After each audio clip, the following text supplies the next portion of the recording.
Myself, Shreya Pramod. I am a sophomore and a proud member of Outreach Club. And we have with us today an esteemed guest of honor, one of the most renowned and established mind mentalist and magician, Mr. Preveen Pandita. And he's well known for his high-end illusion entertainment and innovation-based magic. And you amazed us with your enchanting, mysterious performance a few days back on our Pronite, and your showmanship took the breath out of your audience. Welcome, sir.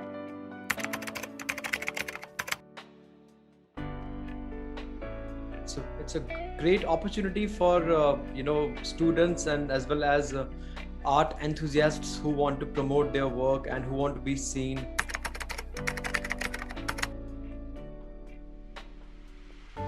Well, honestly speaking, I didn't have any plans to, land up in this profession.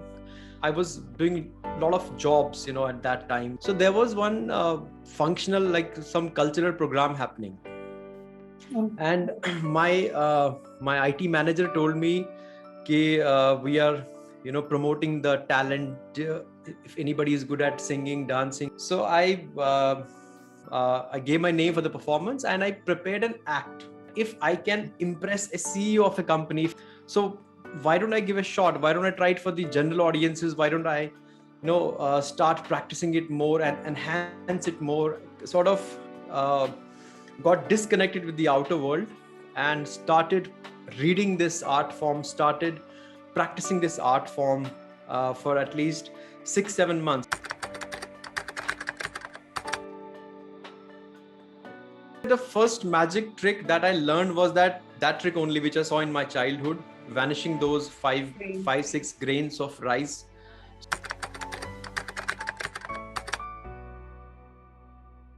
For me, magic is about a connection. If I'm able to connect with my audiences for whom I'm performing at an emotional level, at some certain level where they feel connected, so that is true magic for me.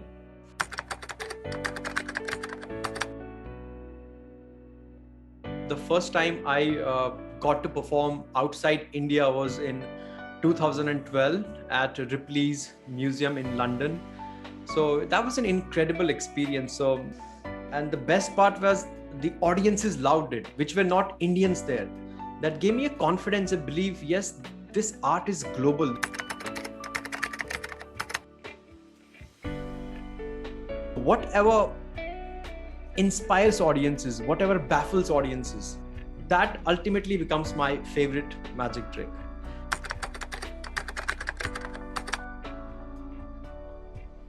I read one magazine, it was a Forbes magazine. So usme David Copperfield, he's a well-known magician in US. Uski photo thi usme, and usme likha hua tha, he is world's 26th richest man in that magazine, and it was 2006. World's 14th richest man is a magician. That literally no, it has a great scope. But then there were a lot of people who I studied, and commercially successful people in magic industry, like Lance Burton was one of the names. A lot of people were there at that time.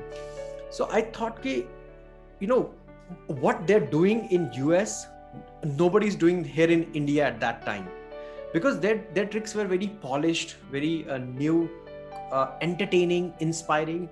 That was not happening in India. So that is the point in my life. I thought, no, if this thing can happen in US, this can happen anywhere in the world. So I took it as a commitment that yes, I'm going to bring the same change here.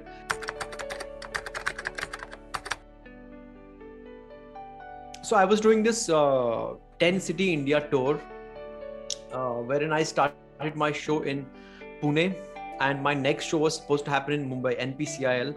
So that show was called Butterfly Effect. Because of COVID, we had to stop that. So I'm going to rejoin that tour once things become normal. I'm also planning to do a 10 city world tour, and my next project has got something to do with water. So that's all I can say right now. We have a few more questions with us, like quick fun types, sure. rapid kind of. Sure. One dish you can eat forever. I can eat Greek salad forever. You are a morning lark or a night owl? I used to be morning person, but now after pandemic, I'm like a night owl now. But I want to go back to mornings again. Favorite movie of all time? There's a movie called Shawshank Redemption. I don't know if you guys have heard about it. Yeah, yes. That's one of my favorite movies. Favorite quote of all times? The favorite quote is "Fortune favors the bold." You gotta be bold enough to take steps. Momos or chaat? Chart anytime. What's your one hidden secret talent? I can sleep for 24 hours. What's your favorite snack? Maggie being one of them, and I make this sometimes at midnight. What is it called? Makhana. What's your dream destination? Koh Samui and Koh Tao. It's an island, so very isolated island from the land. But that is one of the favorite places that I would want to visit again and again. And London, of course. London I love.